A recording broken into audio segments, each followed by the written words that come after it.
things are hard to get out. Yeah, I think you gotta, sometimes you just gotta hold your mouth right and spin around 3 times. How's your dad been doing? He's doing well. It's one of those, he's definitely lonely and kind of working through that part of it. My sister said it was kind of encouraging that he went over to their house for a Penn State, which he had said no, he didn't want to be in the way, and then he decided that he would do this. At least there's a wanting to be in the corral. That's right. So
Good morning. I'm Joel Reed. I'm one of the elders here at Scots Kirk, and on behalf of the session and Pastor Mitchell, we'd like to welcome you to our worship service this morning, those of you that are here in person, as well as those joining us online. We have quite a few announcements in the bulletin this morning. There's a few that we do want to highlight. One is a reminder that the women's tea is today at 3 at Sherry Cleveringa's house. If you tell them at the guard gate that you're going to Sherry's house, they will let you in so you can enjoy time of fellowship with the women. Also, the session meets this week on Thursday. If you have officer nominations, please make sure they get into the session before that meeting. We have an announcement in the bulletin about a Christmas dinner. Unfortunately, Raymond is dealing with bronchitis, so he had to cancel that. So we are changing that to meet at the Reeds on the 20th, and we will do that starting at 5:30. It's a Friday, so we know that people can get there as quickly as they can. And then there's a sign-up sheet in the back. We'll have a ham and some curried fruit, but there's a sign-up sheet for side dishes and desserts. And as always, we'll probably have more food than we could possibly eat, but it'll be a great time of fellowship. So please, if you can, make plans to come to our house for the Christmas party on the 20th. Also, the nursery is doing a toy drive, and there is a sheet that has a QR code, the bottom one. And if you do a scan of that with your phone, it will take you to Amazon, and they have some items there. If you so wish to purchase items to be used in new items in the nursery, it would be much appreciated because our nursery can use a little sprucing up like everybody else's, right? Okay, and with that, let's take a few minutes to prepare our hearts for worship.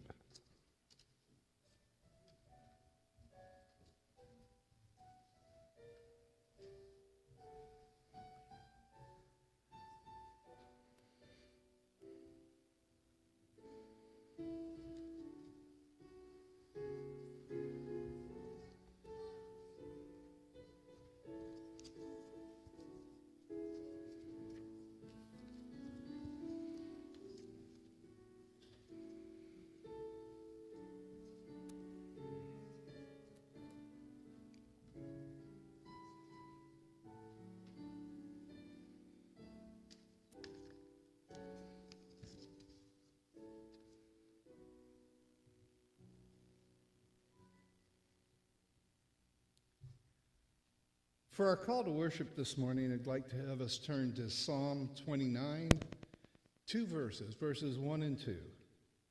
Ascribe to the Lord, O heavenly beings. Ascribe to the Lord glory and strength.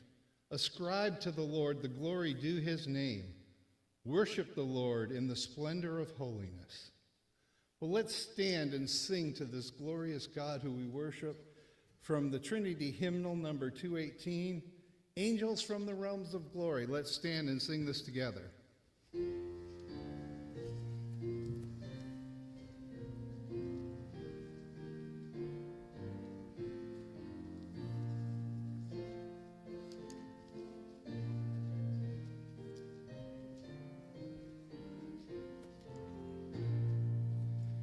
Angels from the realms of glory, wing your flight o'er all the earth. Ye who sang creation's story, now proclaim the Messiah's birth. Come and worship, worship Christ the newborn King. Shepherds in the fields abiding, watching o'er your flocks by night. God with man is now residing, yonder shines the infant light. Come and worship, worship Christ the newborn King. Sages lead your contemplations, brighter visions beam afar. Seek the great desire of nations, ye have seen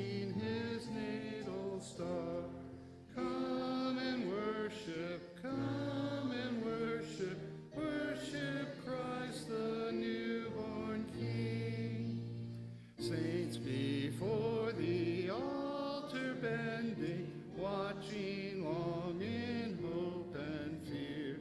Suddenly the Lord descending in his temple shall appear.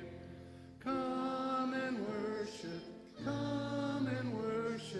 worship Christ the newborn King. All creation join in praising God the Father, Spirit, Son. Evermore your voice is raising to the eternal three in one.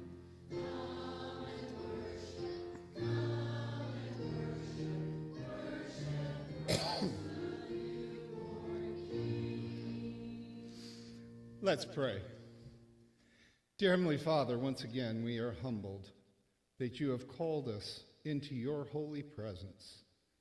To this day, join this body in praising your holy name.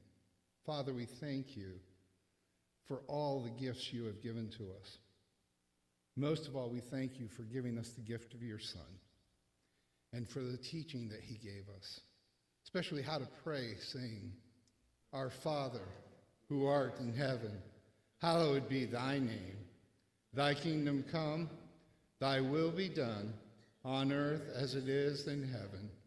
Give us this day our daily bread, and forgive us our debts, as we forgive our debtors. And lead us not into temptation, but deliver us from evil. For thine is the kingdom, and the power, and the glory forever. Amen. You may be seated.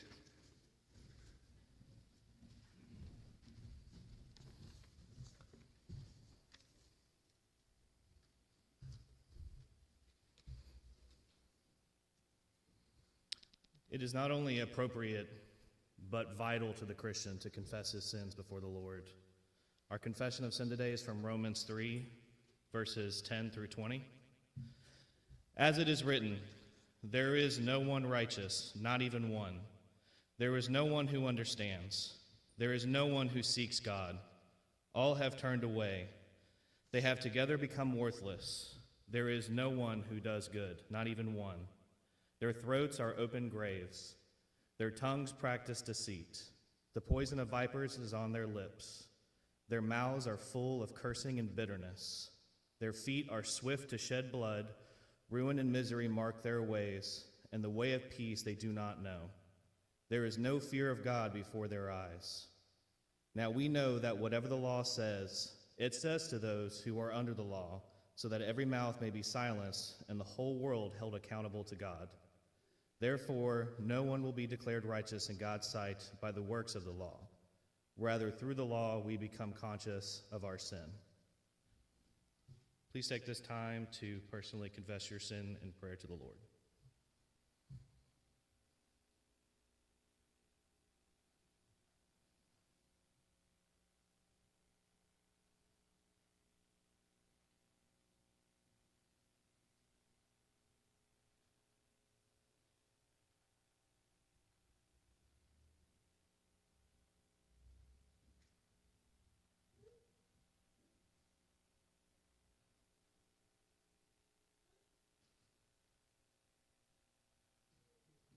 In Christ's name we pray. Amen. For all who have truly trusted in Christ as their Savior, please receive this assurance of pardon from Romans 3, verses 25 and 26. God presented Christ as a sacrifice of atonement through the shedding of his blood to be received by faith. He did this to demonstrate his righteousness because in his forbearance he had left the sins committed beforehand unpunished. He did it to demonstrate his righteousness at the present time, so as to be just and the one who justifies those who have faith in Jesus. For our confession of faith today, I have a correction. It is not from the Heidelberg Catechism. It's from Westminster Confession of Faith 13, 1 and 2. I will make sure and speak with whoever does the bulletin about this error. Please pray this confession of faith with me.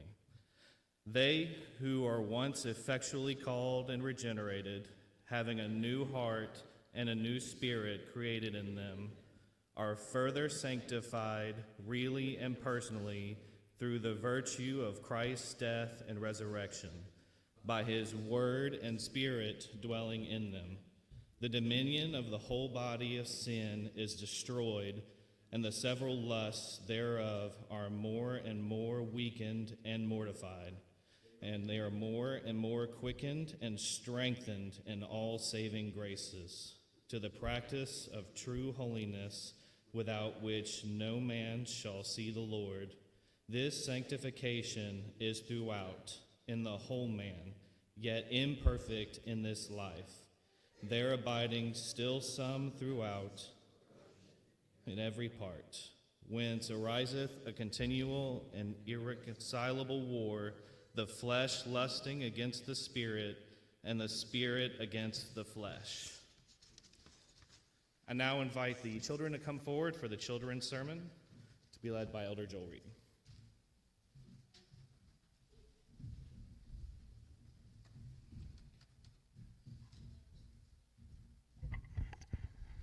All right. So, we've been talking about Paul, right? And we've been talking about what? Ooh, I know it's a tough question, but we've been talking about works or the law and what God through Christ did for us and how those come together, right? So today, Paul is going to talk more about it, okay? How many times have you seen somebody do something good? Yeah, okay, that's the right answer according to the Bible. No one is good, not one. However, there are people that think that from the world's point of view, they do good things, right? But yet, they're not Christians. So is it really good? Nope, not at all. Gosh. I should get you guys up here to do this and I'll sit down. But that is absolutely right, because what Paul tells us in Romans here is that we have the law to remind us of what God did for us. Because of what Jesus did on the cross, he paid for our sins and he enables us to do the work that he calls us to do. Let's pray. Dear Heavenly Father, we do thank you that through Christ, you do enable us to do good works, not because of anything we do, but because you do them through us. In Jesus' name we pray. Amen.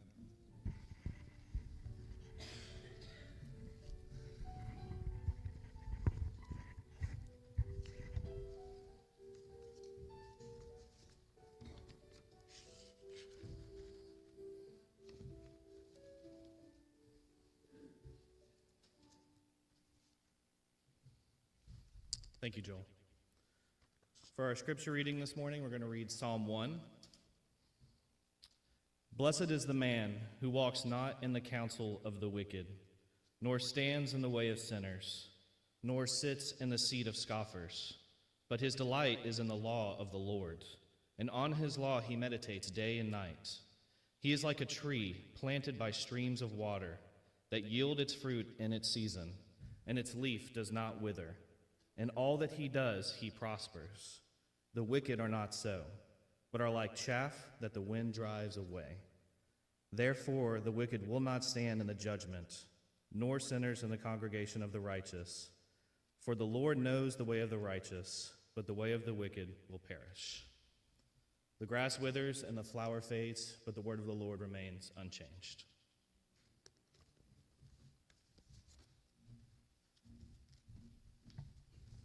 And let us go before the Lord once again in prayer. O Father, Son, and Holy Spirit, how majestic is your name in all the earth. You have created this world, and you have created us, even in your own image. But due to our sin, due to our failure, due to our evil deeds, we have been alienated from you. But thanks be to your holy name. You have delivered us. You have given us not only justification for all of our sins, them being forgiven, righteousness being credited to us because of the work of the Son, but you've given us adoption in the Lord Jesus Christ. You've made us sons and daughters of the Most High, and you have given us the Holy Spirit.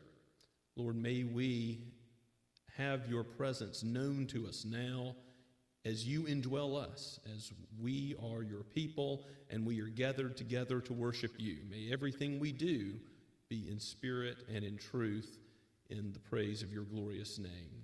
And Lord, as we go from this place to the various callings you have given us through the week, give us, Lord, the grace to live according to your glory in all that we do, whether we eat or drink or do anything whatsoever. May we do it to the praise of your glorious grace. For if we did not praise you, the rocks would cry out. This is the world you have made, and you have ultimately made it to restore and make all things new because of the blood of Christ. And we thank you, Father, that those promises are true, that will come about. But as we are pilgrims going to a better land, we pray that you would sustain us for that journey. Even as we struggle with sin, give us more and more sanctification so that we would live in a way that pleases you. Lord, give us forgiveness and patience towards one another in the church. Give us an understanding and gentle heart, even as we present the reason for the hope within us to unbelievers. Lord, give us opportunities to present the gospel in the days ahead. We pray that you would use our words and our lives all to the praise of your glorious grace. Father, protect marriages in this church. Bless those relationships you've given us intergenerationally. Bless fathers and mothers particularly, so that they might raise children in the nurture and admonition of you. We thank you, Lord, that you are at work through the session and the deacons of this church. Bless them in their labors and call those that you would have gifted and equipped to these offices in the future. Give your whole congregation wisdom, and let us use all of our spiritual gifts for the purposes that you have foreordained for good works, both formally through the ministries of the church and informally in our lives where we live and work and play. Lord, help us to show hospitality to others and so evidence your grace at work within us. We pray for the church universal and those of every denomination that worship the Lord Christ and proclaim his word today. We thank you for so many in our own area. We pray for, Lord, our brothers and sisters at Shem Creek, and pray for more opportunities for church plants in this area. We lift up Don Walker, our intern, and Jen and Samuel, and pray your blessing upon them and Don's studies. And Father, we ask all this with thanksgiving for how you have already been at work.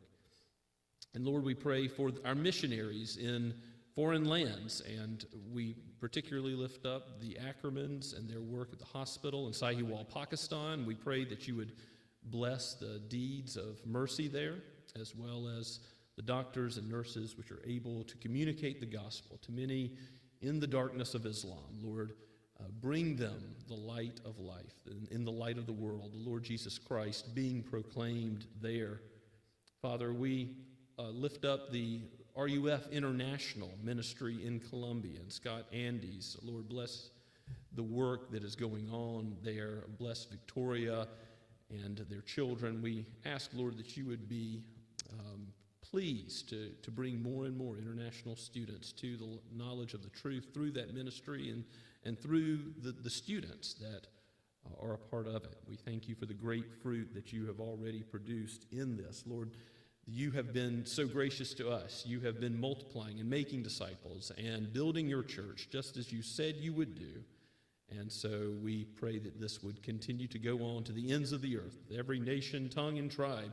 For you are a God who is holy, holy, holy, and the angels proclaim it continually. So we pray for missions because we know that your worship is due the world over, and you will bring us to the day when the knowledge of you covers the earth, even as the waters cover the seas.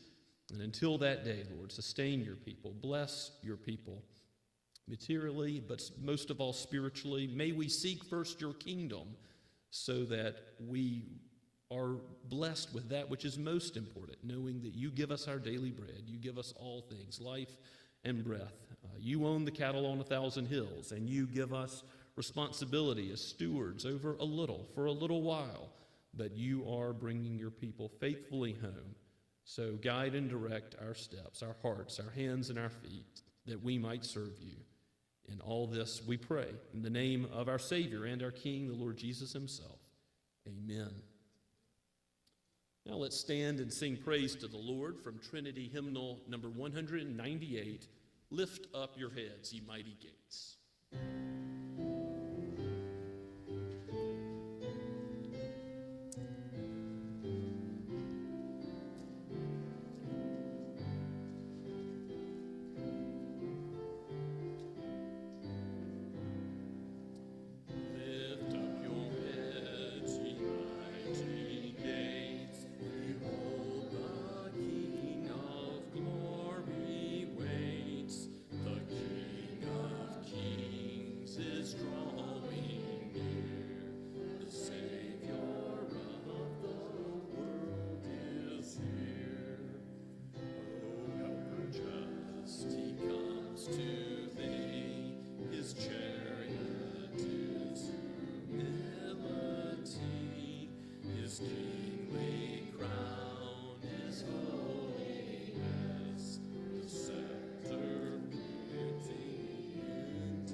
Please be seated, and we'll give prayer of thanks. Lord, we thank you so much for this time and this day and this season, Lord, that we can come together and worship you. Thank you for your Son who was born and came and died for our sins, Lord, and lived the example and showed us how we should humble ourselves. Thank you for these gifts that you have provided. Thank you that despite all the things in this world, Lord, you continue to keep peace in pockets of the area, Lord, and we are grateful. Please be with those who are sick and who are dealing with the trials of life. I pray that we would lean on your word and we would remember that you are with us during the good times and the bad, and that we would always have faith and give you thanks. We ask this in your name. Amen.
Please turn with me, if you would, to Romans chapter 7, possibly one of the most difficult sections of Romans, one that has been subject to various interpretations throughout the years, but an important section that deals with the Christian life and the reality of the believer's struggle with sin, I will argue.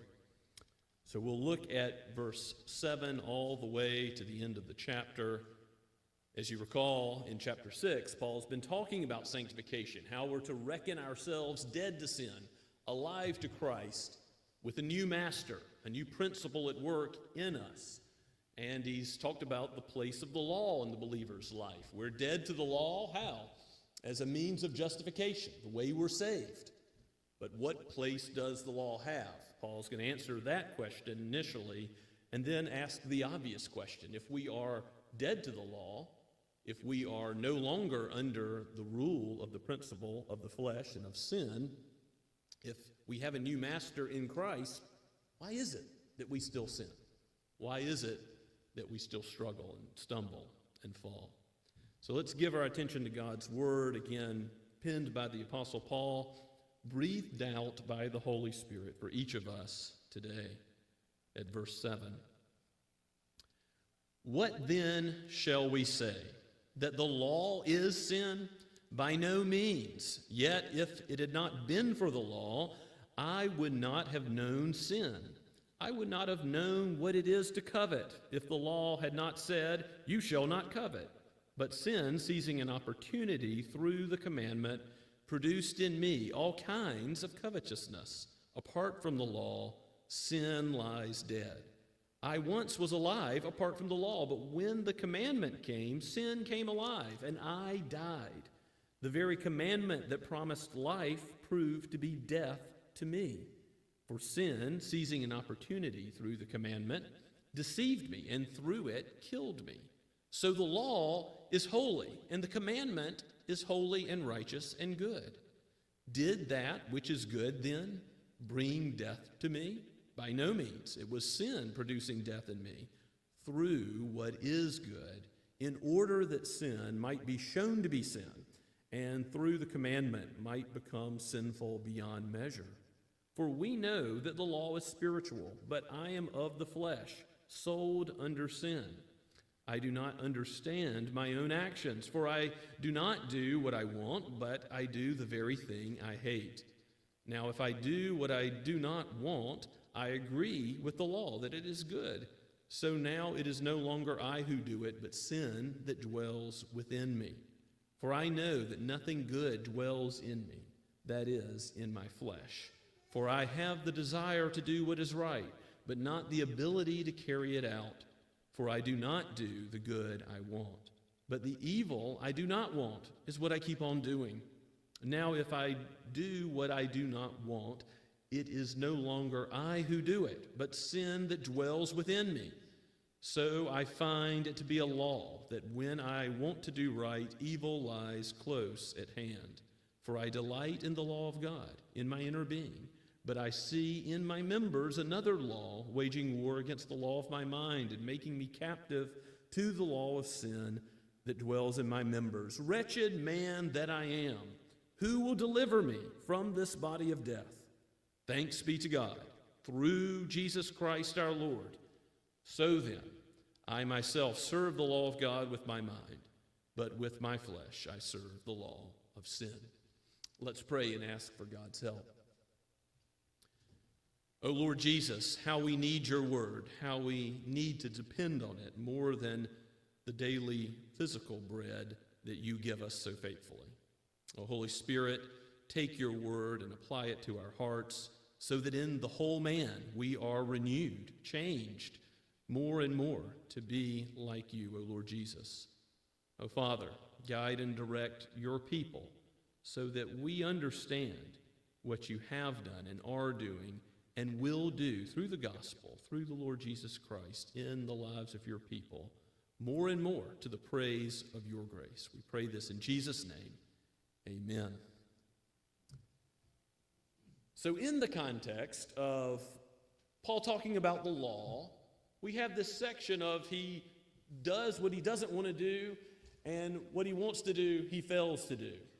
The struggle that some have said is picturing an unregenerate unbeliever and how they struggle with sin. But I think there is evidence here that this is a believer. This is Paul's autobiography that's coming into play as a Christian, as someone who struggles with sin after conversion.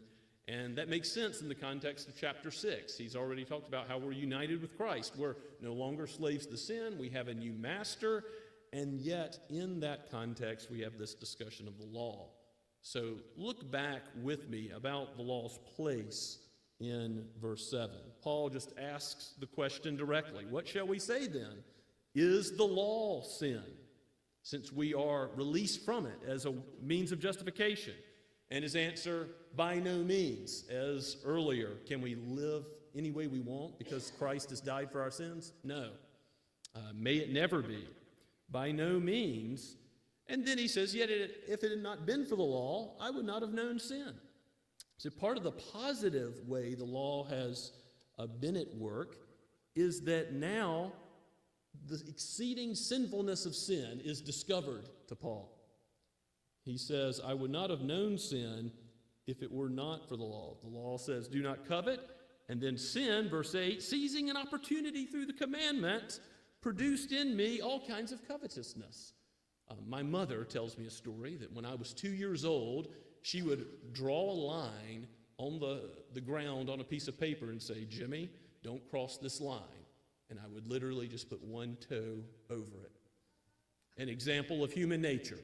And Augustine illustrates the same thing in his famous Confessions of the early church father, 4th century A.D. I've got a quote in the outline from this portion of his Confessions where he talks about stealing pears, and you can read it with me. He says, we carried off a huge load of pears, not to eat ourselves, but to dump out on the hogs, after barely tasting some of them ourselves. Doing this pleased us. Why? All the more because it was forbidden. It was breaking the rule. That's how sin seized the opportunity to produce in us by the law this exceeding sinfulness. He says, doing this pleased us all the more because it was forbidden. Such was my heart, O God. Such was my heart, O God. Such was it was seeking there that, such was my heart, which thou didst pity, even in the bottomless pit. Behold, now let my heart confess to thee what it was seeking there when I was being gratuitously wanton, having no inducement to evil, but the evil itself. Seeking the evil just because it was forbidden, because it would be marked out by the commandment as something we should not do. And that's the way sin is by the law. When we see our sin under the law, we rightly see how wrong it is. Now that's good that it gives that conviction. And the apostle asks, is the law sinful because it shows us the sinfulness of sin? Absolutely not. I once was alive apart from the law, verse 9 says, but when the commandment came, sin came alive and I died.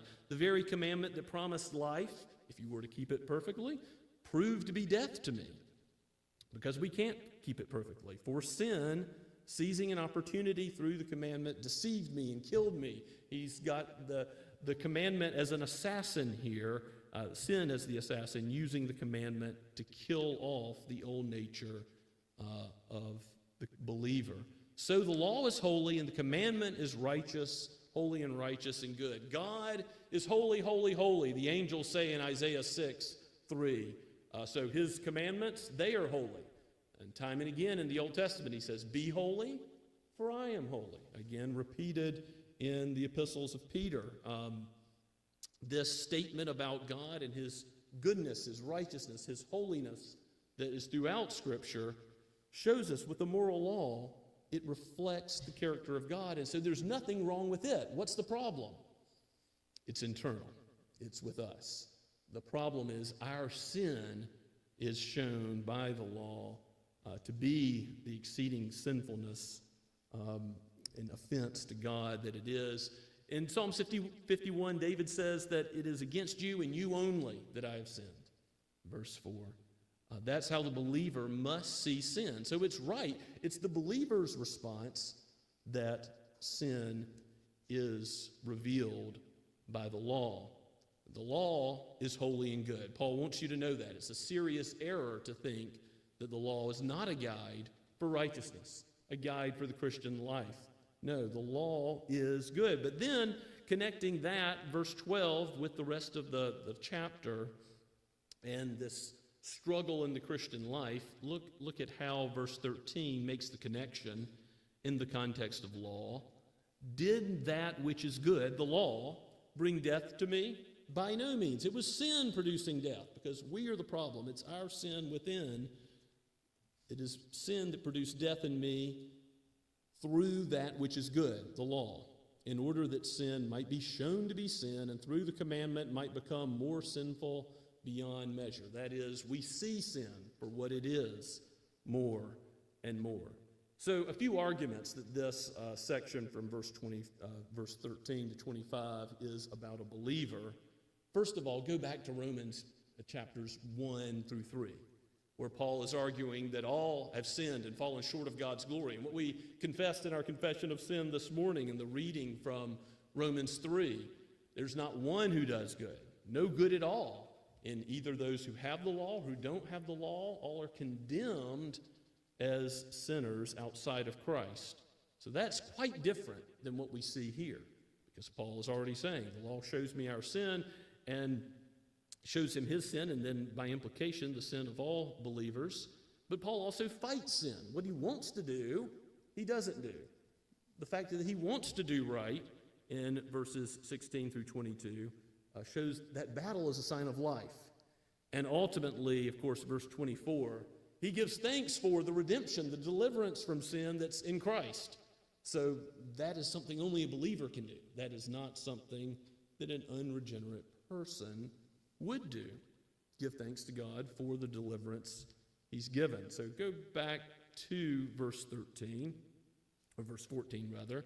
For we know that the law is spiritual, and I am of the flesh, sold under sin. This is one of the starkest statements that Paul writes in this whole section, because yes, he has a new master. He's dead to sin, dead, no longer connected to Adam, but connected to Christ as his Lord. And so the law, as a means of justification, is not his master, but Christ he serves out of thanksgiving. So why would he say, I am carnal, I am fleshly, I am sold to sin? Have you ever struggled with sin? You ever find yourself doing that which you don't want to do? Again and again. You see, the reality of the old man, the principle of Christians keep on sinning, is what Paul is trying to communicate in very strong terms. He's not saying that the old man is still our master. He's not saying that. He's saying there's two principles at work. And we all know that until glory, we don't have perfection. There are some Christians who have taught that, who have believed that. We can reach this higher life, this victorious Christian living where we say, I haven't sinned in the past 6-7 years. Not true. You can't do that. And the Apostle Paul believed that. He struggles with sin. I want you to see that here in Romans 7, and also turn with me to Philippians, if you would. Philippians chapter 3. There's a lot of great gospel verses in Philippians 3, but we'll go down to verse 12 after Paul says he puts no confidence in the flesh and is totally depending on Christ as his righteousness and his resurrection power. Now look at verse 12. Philippians 3:12 says, not that I have already obtained this. That's the Apostle Paul saying, I'm not perfect. In this life, if the Apostle Paul isn't perfect, should we expect sinless perfection either? Not at all. But he does press on to make it his own, because Christ Jesus has made me his own. Brothers, I do not consider it that I have made it my own, but one thing I do, forgetting what lies ahead and straining forward, forgetting what lies behind, but straining forward to what lies ahead, I press on towards the goal, which is the standard of God's law, the standard of God's holiness, the perfection of Christ's life. I press on towards the goal for the prize of the upward call of God in Christ Jesus. And he says in verse 15, let us who are mature think this way. So if we're going to be mature Christians, we need to understand the goodness of the law, the place of the law in the Christian life, that it is good that even as we struggle with sin, we may be a mature Christian, but we're not free of that struggle until glory, until we will know the complete sanctification in that day when Christ comes again or when we die and go to be with him. So back to Romans 7, Paul gives in verses 16 through 22 this: I do what I don't want to do, the thing I hate I do, what I love and want to do, that I fail to do, sins of omission and sins of commission. He uses the word flesh to designate his own sinful nature, but he knows that the law is spiritual. He knows that there is this new principle that is within, although sin also is within. And let's look at the summary statement in verses 21 and 22. So I find it to be a law or a principle that when I want to do right, evil lies close at hand. For I delight in the law of God in my inner being. That's the ultimate principle for a believer. That's the principle being under Christ as our new master that gains more and more as we confessed in our confession of faith. That there's that progressive sanctification by the principle of union with Christ. And more, there is victory in the Christian life. And ultimately, that principle gets the victory. We ultimately will be totally delivered from sin, its penalty and its power and its presence in our lives in glory. So the principle of delighting in the law of God in the inner being is dominant for Christians. But look at verse 23. This reality is still true. But I see in my members another law, waging war against the law of my mind and making me captive. Again, sold to sin, like he said earlier in verse 14 and 15. Sold to sin, slavery to sin is still all too real. It says it's waging war against the law of my mind and making me captive to the law or principle of sin that dwells in my members. He's thinking of lustly flesh, of the lust of the flesh, the world, the flesh, the devil. And we can never say the devil made me do it. That's not an excuse for our sin. We can also not say the old man made me do it. It was the principle of sin. It wasn't I who sinned. It was just the sin in me. No. Paul is speaking this way so that we'll see there's two principles at work. Even though Christ is the dominant principle, the principle that overcomes, we are the sinners. We are the ones who were revealed to be sinners by the law. And he finally cries out in verse 24, "Wretched man that I am." Now it's true, we're all wretches that need to be saved by God's grace before conversion. But this is not the cry of an unbeliever. This is the cry of a believer who knows that there's still much that is wrong. I am wretched, bent, misshapen by the fall. Yes, the image of God is distorted in all human beings by the fall. It's still true that all humans are made in the image of God.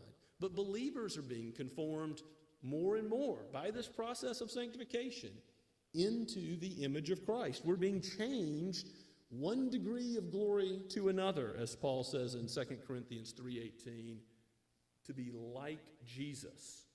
And as that process goes forward, we can cry out to God honestly about our wretchedness. So many of the Psalms are honestly giving to the Lord our struggles of all types, but particularly with sin. And as we are struggling with sin, as that reality is clear, we ought to remember that the cry of the believer is answered. The cry to be delivered, who will deliver me from this body of death, wretched man that I am? Verse 25 gives the answer, thanks be to God. And we do thank God in the Christian life, do we not? That through Jesus Christ our Lord, we have deliverance. We're already freed from the penalty because if we have faith in Christ, his righteous life is credited to us. His atoning death is given to cover all of our sins. We're washed and we're made clean. And if we have that right standing with God, if he's delivered us from that, what is Christ doing in our life now? By his Spirit, he's making us more and more like himself. And ultimately, he will deliver us totally. In Philippians 1:5, Paul says that the work that's begun in us will be brought to completion on the day of Christ Jesus. When Jesus comes again, new heaven and new earth, there will be the total eradication of sin and death and hell. And we will have deliverance that is total for believers. Of course, God's wrath will remain on those who refuse to repent and flee to the only source of refuge from the wrath to come. But Jesus did deliver from death and hell and Hades. He says he has the power over these things that they have no power over. The second death has no power over believers, Revelation 26. Jesus is the resurrection and the life. When you think about why did he come into this world? Why do we think of Christ's advent, not for cute, sentimental reasons because we see pictures of a baby in a manger? No, ultimately, Christ came into this world to seek and save the lost. Christ came into this world to deliver us from sin. When he goes and sets his face like a flint towards Jerusalem, that's because that was his mission, to go to the cross, to die so that death would be destroyed. The death of death and the death of Christ, as John Owen, the great Puritan, even titles a book after the purpose of Christ's advent. Do you feel wretched? Do you feel that you struggle with sin as a believer? I hope you do, because the sign of life is the battle, knowing that sin is wrong, knowing that sin offends God, and that he calls you to repentance of it. But at the same time, remember, be assured, be confident in this reality. This is something every believer needs to be reminded of, that we have a new master, that we can reckon ourselves dead to sin even though we struggle with it. You see, what Paul said in Romans 6 goes together with Romans 7. Though there is a struggle between two principles, Christ has delivered, is delivering, and will ultimately deliver. And that's where we're going, is Romans 8. That those who he called, he justified, he sanctified, he glorified. From God's perspective, it's all done. Can anyone bring a charge against God's elect? No, we belong to Christ now and forever. Can anything separate us from the love that we have in Christ? Not at all.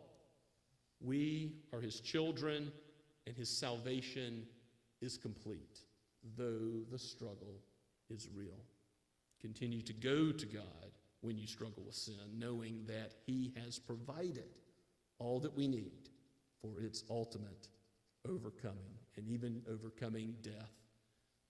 Let's pray together. Father, we thank you for this text, for the work of the Lord Jesus as deliverer, as the one who gave himself up, laid down his life, and gave up all the prerogatives of heaven for the very purpose of coming to die, to secure a people for himself. Lord, give us confidence that your law, your word, is good and righteous and holy, so that we would turn away from sin, so that we would see it for the horror that it is and live as accords your disciples, as it befits those who have a master who is in heaven, who is reigning, and will one day take us home. We pray all this in Jesus' name. Amen. And let's sing the praise of the Lord now as we turn to hymn number 207, Good Christian Men, Rejoice.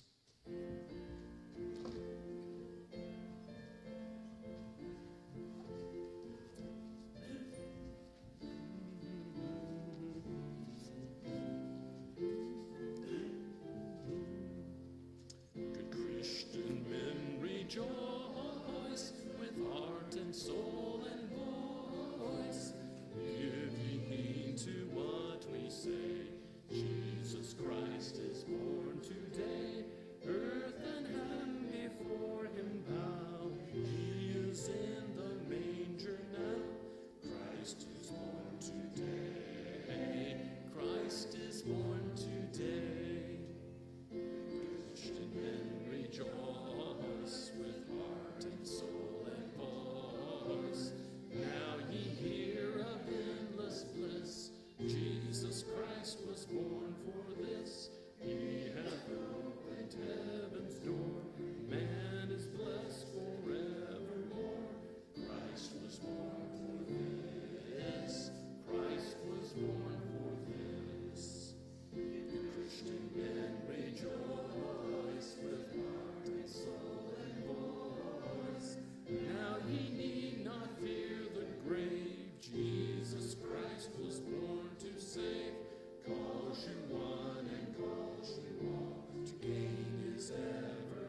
In anticipation for what the Lord will do, go now with his blessing.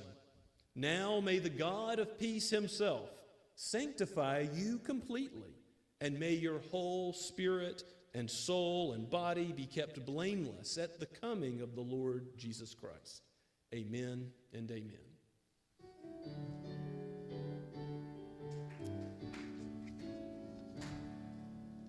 Joy to the world, the Lord is come. Let earth receive her King.